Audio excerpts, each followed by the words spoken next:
Hello, McDowell. How are you? I'm good. I'm good, Chris. Welcome, everyone. We are in the we're here live and direct with Ah, the Mr. Silent CEO himself, yeah. and Mr. we're gonna be Sancio's in doing. the house. There you go. There you go. Yeah. Look, I tell you what. Why don't you introduce yourself so that they know who the honor and who Yeah. we got in the room. So Yeah. let's have So, it. yeah. So I'm Chris, aka the Silent CEO. Yes. I help founders, business entrepreneurs, CEO level type people, self-employed people, all walks of life really, uh, to find a pause and stillness in their life using the power of silence. So to do a transformational reset in their life, to relax their nervous system, to come back to themselves, to get clarity, more importantly, focus, and become more creative, productive people. Okay. And what about you? Well, it's my channel, so they know me. But I'll introduce myself. So it's me, your coach, men's coach, Mm. leadership, do emotional leadership for corporates, and we're excited to sort of take you guys through a live workshop today, where we're going Yeah. to be sharing how we actually work and give you a tease on us, answer any Yes. questions you guys may have in regards to the work we do. So yeah, over to you, Chris. I know you had an itinerary ready to go, so we'll start off with. So the question I'm asking myself is, what if silence was the ultimate leadership strategy? Silence. Silence, yeah. Okay. I'm asking that because the more I do these sessions, the more I help people reset their lives, become better people, become better leaders as Mm. well. Um, it's a How question. so, if you don't mind me asking? Pardon? How so, if you don't mind me asking? How sorry? What? How so? How so, if you don't mind me asking? How do I help? Yeah. I help people find a silence, a stillness space. I give them that stillness space in which they can basically switch on and switch off. Because let's face it, we all live uh, hamster wheel existences today. We're constantly, or a lot of the time, we're connected to social media, we're connected to our phones. We've got 101 things. We've got kids, families, jobs, businesses, teams to manage, people to manage, or we're just a one man band, even. All of that requires leadership, and leadership requires focus and clarity. And we can't have that if we're in constant noise. And I don't just mean physical noise, I mean actual noise in our heads, noise around us, but noise that comes from not being fully present. I Mm. don't know about you, McDowell, but in relationships, be it at work or at home, the one thing that is constantly being asked of a relationship, if you think about it, is presence. Yeah.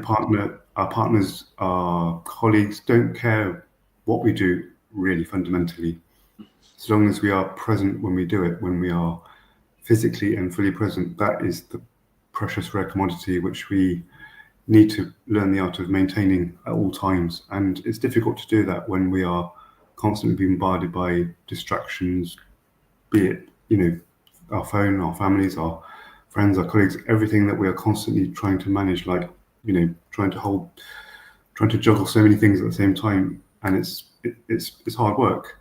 So how Mm. do you maintain that clarity and focus, which, as you know, is important for uh, good leadership? Mm. Okay. Yeah, that's an interesting take. Um, I think silence is definitely a powerful tool. Uh, Hmm. I agree with you in terms of learning how to maneuver through that is absolutely important. I think um, I don't know if it was you that I spoke to that mentioned this, but actually the fact that a lot of us can't actually sit in our own silence, and because of that, Hmm. find different ways to escape it, whether that's through drinking, Hmm. overworking yourself, or just being in spaces where you just don't have to deal with it, so that it kind of like helps you escape the idea of having Yeah, to approach it in certain ways, right? So, exactly, spot on. And you've touched on the one thing that we are now exposed to is the array of distractions that we have at our fingertips. Yeah. You know, if we don't like something, if we don't want to do the work to Mm. become better people, better leaders, Yes.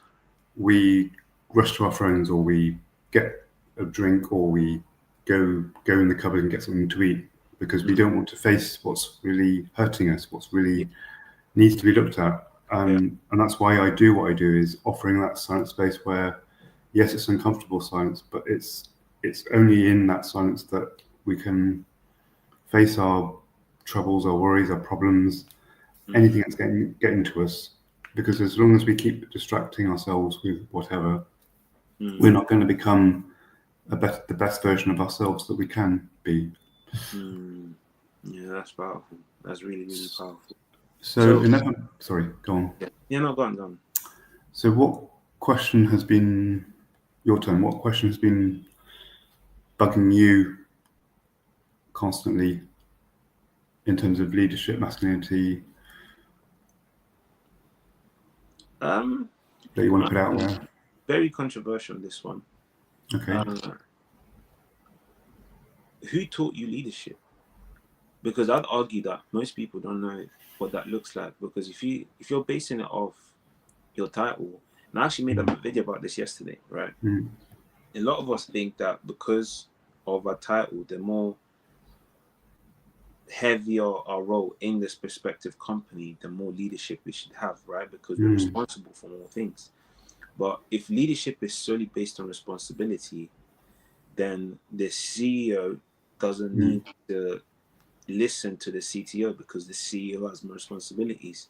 Same way in a household, the husband doesn't need to listen to the wife, which explains why there's this misguided dynamic in regards to leadership, because the leader is supposed to carry everybody else's responsibilities. So how can he now listen to the people that he's responsible for? And I think that's a misconstrued way to look at it. I think when I think of leadership or emotional leadership, it all stems from self. How do you lead yourself? Does your body even respect you?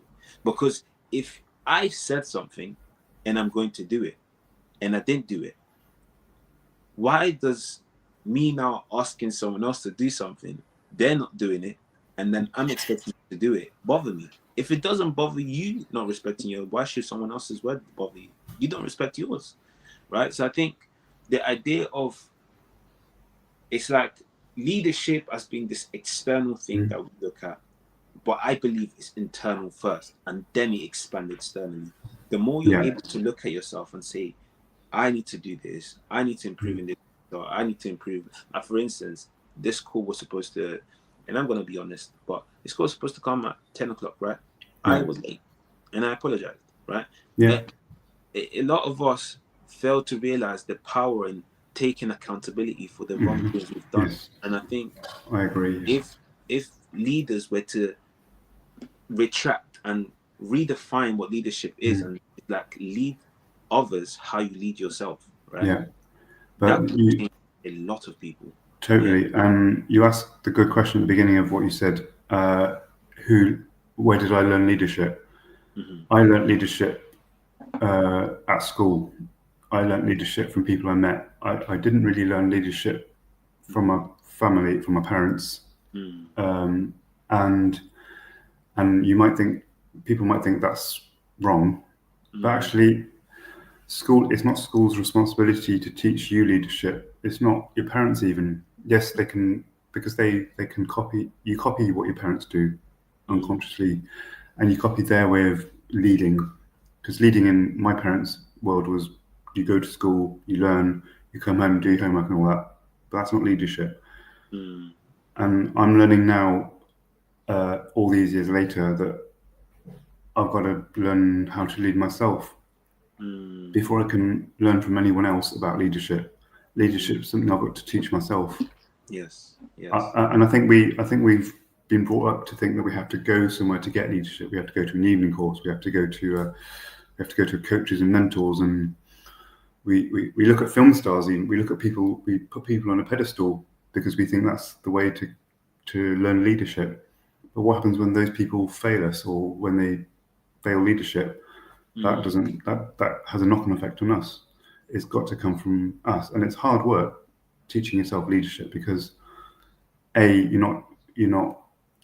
been taught to learn it from somewhere else, and B, it's integrity, it's embodying it. It's not just the words, it's the actions. And I don't know about you, McDowell, but my dad would often say all the time, "Don't do as I do, do as I say." I mean, that is a recipe for disaster because Yes. that was just him washing his hands of responsibility. He could basically say whatever he wanted, but as long as we didn't do what he said, what he did, that's fine. But no, that's not fine because you have to do what you tell other people to do, and you have to do what you say. You can't just say it and expect people to do the opposite or whatever. Yeah. Yeah. And just to touch on to that, you said something powerful. Do as I do and do as I say. Yes, I was on a friend of mine who's also a dad. Sorry, and who's also a dad, and he basically made it very clear that buying toys for certain kids at this age don't work because they want the phones, they want the remote control, they want the knife to cut the food. They want to feel like adults before the time to be adults. And as he said it, I realized the powerful truth of sponging.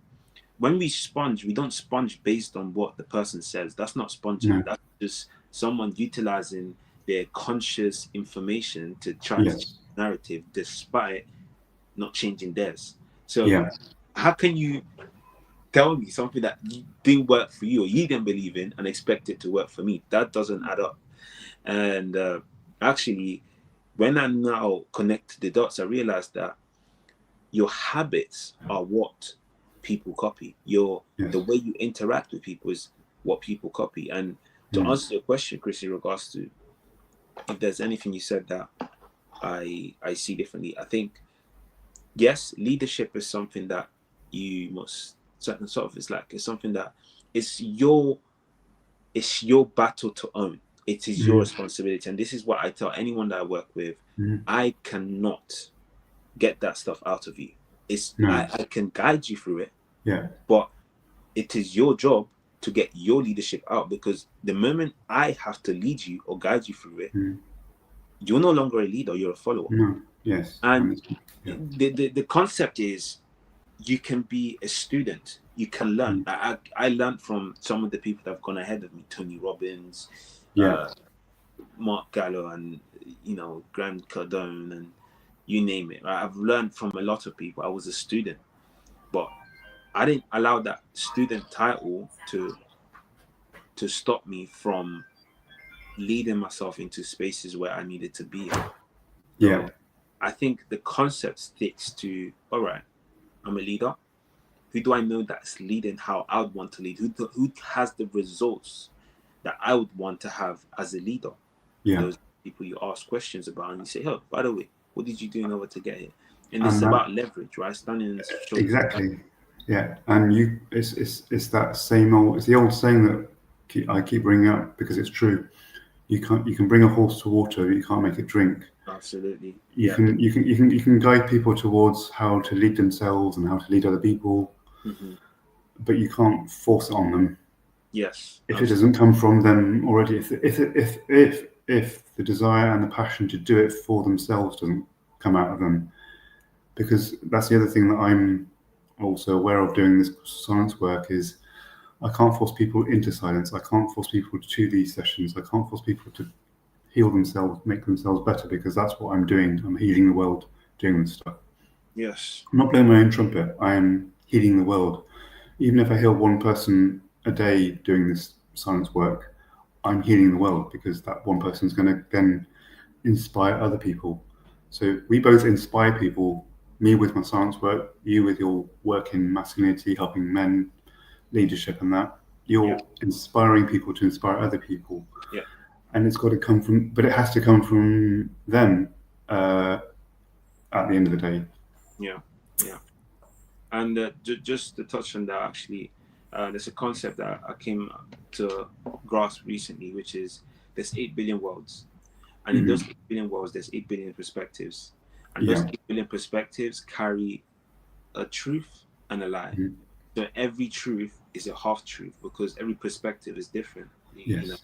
you have an argument. The reason you're having an argument is because you have different perspectives.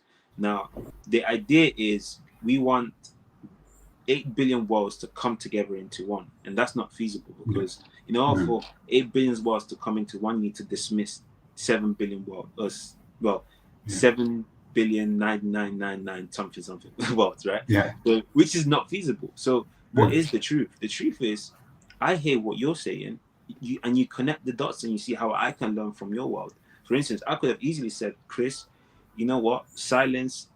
And silence is great, but emotional leadership is better. No, they can coexist. Actually, they need each other, and Yes. that is the process. It's like you understand. Okay, how can I connect my world to his world, Yeah. and taking it back to leadership.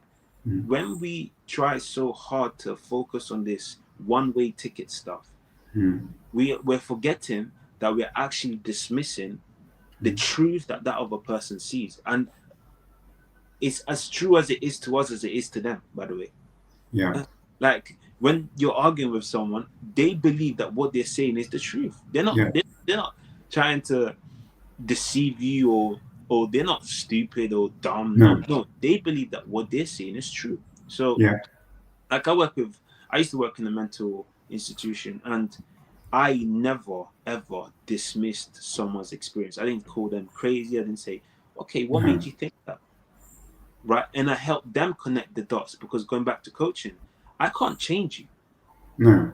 I'm not here to change you. I can't. I physically can't say, "Hey, change," and then Yeah. job is done. Right? I'll be great, but that's not how it works.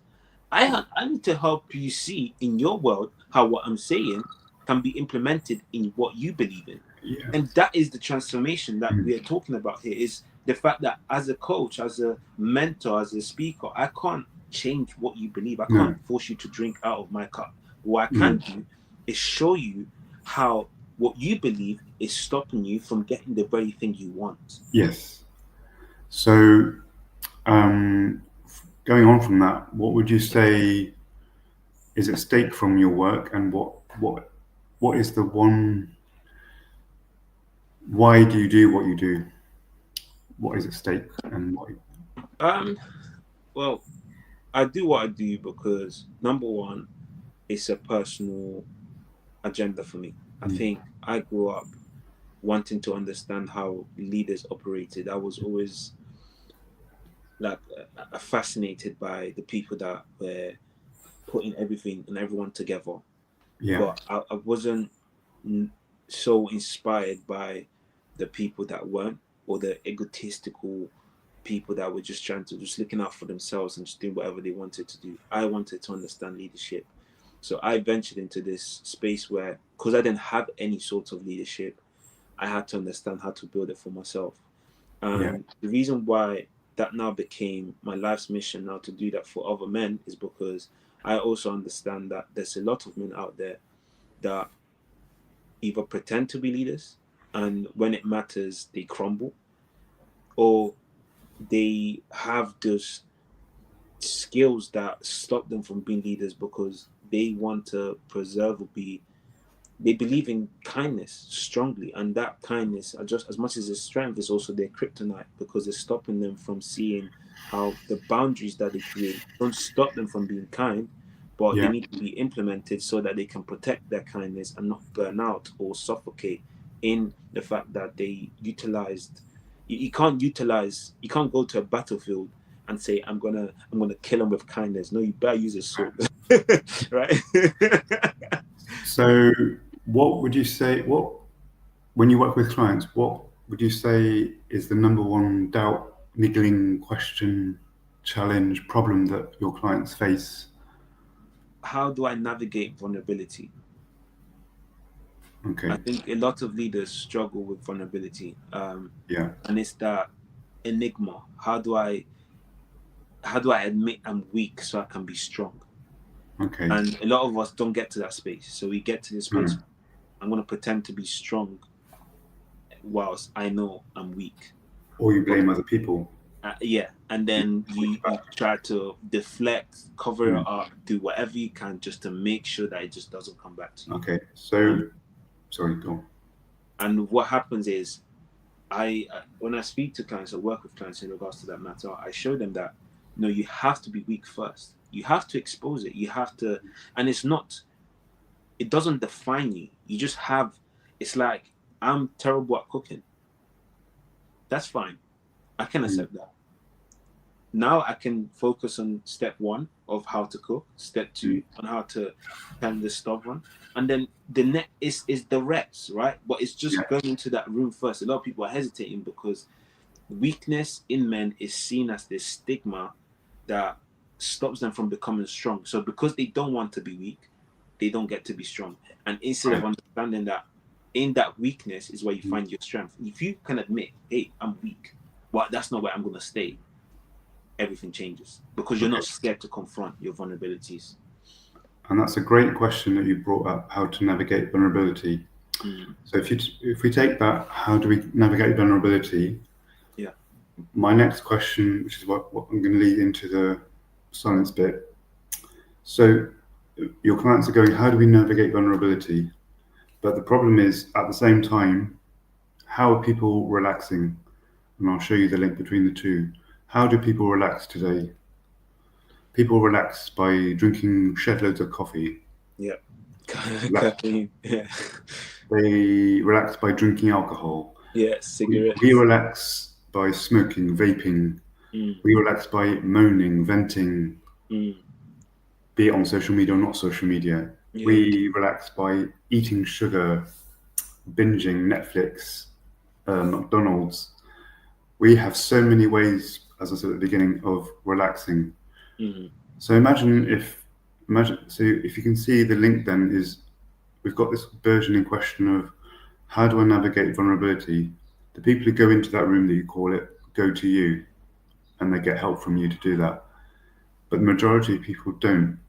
They ask themselves, how am I going to navigate vulnerability? And they just pick up their phone and go on Instagram. Yeah. And they forget it. And they think that's relaxing. They think they actually think that's answering the question. Because until they answer that question, they're not going to be vulnerable. They're not going to sort out their leadership problems, their marriage problems, whatever. They're just going to keep going to their phone, their drink, their shed load of coffee, like I said, and it's a vicious circle. Yes. So that's where I'm now going to come in and do. I'm going to invite you to close your eyes, McDowell, and just do some 10-15 breaths, like deep breaths.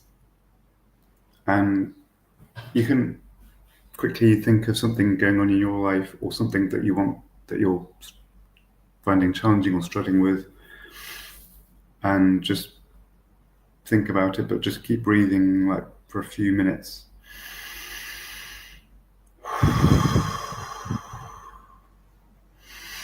Or as Depeche Mode say, you can enjoy the silence, because a lot of people I work with, they just want to enjoy the silence, but that doesn't stop them coming out with breakthroughs.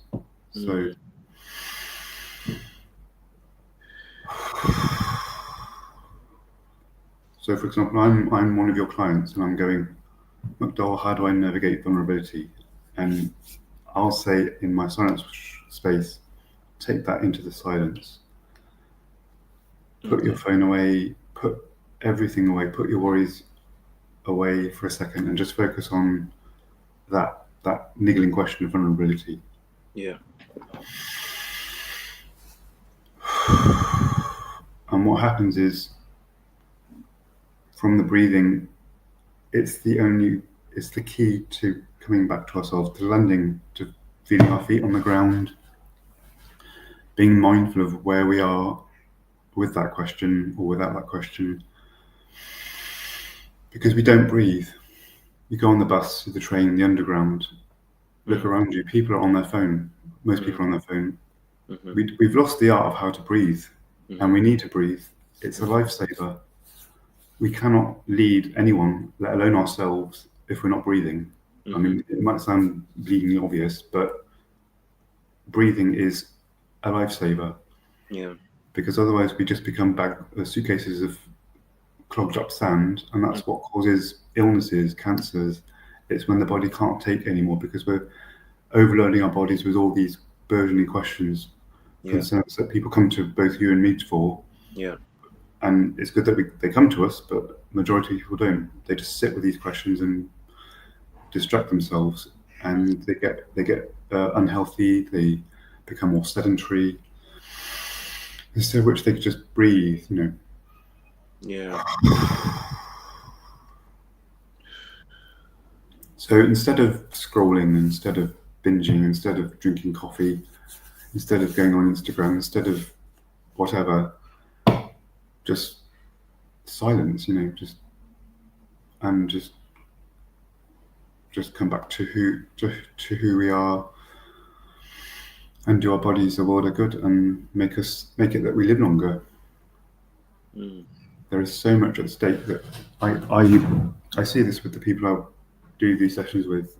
They get so much out of it, and they don't expect it because they're uncomfortable with silence, which is why I do the breathing as well. Because just imagine when you're breathing in and out, just imagine silence to be like I don't know what your favorite chocolate bar is, but I always do the analogy with a chocolate bar. Just imagine silence like a lovely chocolate bar, or a place that you love going to, just something pleasant. Just embrace that silence. It's not a bad thing. Silence. It's not a problem. It's only a problem because we make it a problem. We're only comfortable with silence because we make it uncomfortable. Right. And if we just keep avoiding silence and everything that's going on in our lives, the question about vulnerability, all these things that if we don't address, we won't get on in life. We won't become a better version of ourselves. Then we'll just keep going in that vicious circle. Whereas silence helps us to address those things clearly with focus, and we are more present. It's a win-win situation. Yeah. Yeah. No, I don't know if you want to add anything to that. Yeah, no, that's very powerful. I think I actually do that. The breath work is something I do when I get agitated, or when something feels like, okay, when I do my workshop, for instance, and I feel like, okay, you just had a difficult argument, or you just had a disagreement where you guys just don't see eye to eye, your worlds don't connect. Yeah. Relax, do the deep breath like you just mentioned, the inhale and exhale. I actually recommend 4 seconds in, 4 seconds out, and a 2-second break, and you go in again. What that does is it allows you to relax your muscles, because scientifically speaking, you can't be angry and relax at the same time. It's just the emotions don't align. In order for you to be angry, agitated, sad, you need to be at a faster pace. So you actually relaxing your muscles like we just done here. We have to be relaxed. Exactly. And your nervous system has to be relaxed. You cannot, when we go on our phone, we are frozen. Yeah. Imagine being frozen and having having a baseball bat in our face. Yeah, yeah. It would destroy us.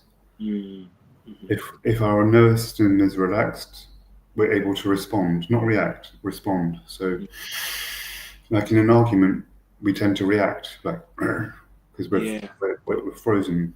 Yeah. And we're frozen because we're tense, we're stressed. Yeah. So breathing is essential to relaxing the nervous system, and our nervous system is what makes it possible for us to face whatever life throws at us. It makes us more resilient. Yeah. And then, going back to your question about leadership, your work around leadership, I'm thinking, so how do I lead? How do I lead on family decisions in my family? How do I lead with my kids? And my first instinct is to stress and to think, I wasn't taught that, or I didn't have that, or so the thing to do is to actually take a few seconds to breathe, and you actually find in the clarity, how can I lead in a way I want to, not how I should, because it's about how I want to lead. Yeah. So that's an example.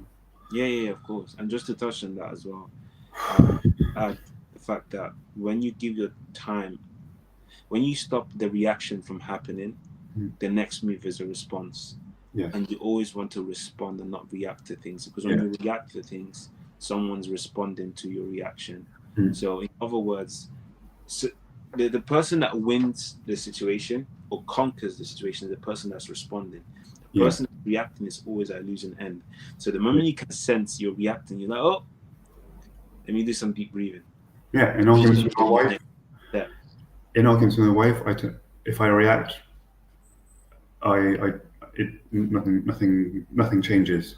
Yes, If I yes, listen and respond and accept responsibility, take accountability, say yes, I was wrong there. The empathy is there, and it moves the conversation in a positive direction. If I just react, because that's what I'm doing, because of triggers and trauma and stuff I've lived, because we all have that. We all have traumas and baggage, emotional baggage. That's what makes us react. yeah, Sure, then it just heats up and goes nowhere. yeah, yeah. All right. So yeah, so it's just about reiterating the importance of what I do and how it gels well with what you do in terms of leadership and Yeah, masculinity. yeah. I think we've done like a good taste start today. Yeah, Uh, I think in terms of strategies, I believe that implementing these two would change 99% of what's going on out there in terms of leadership.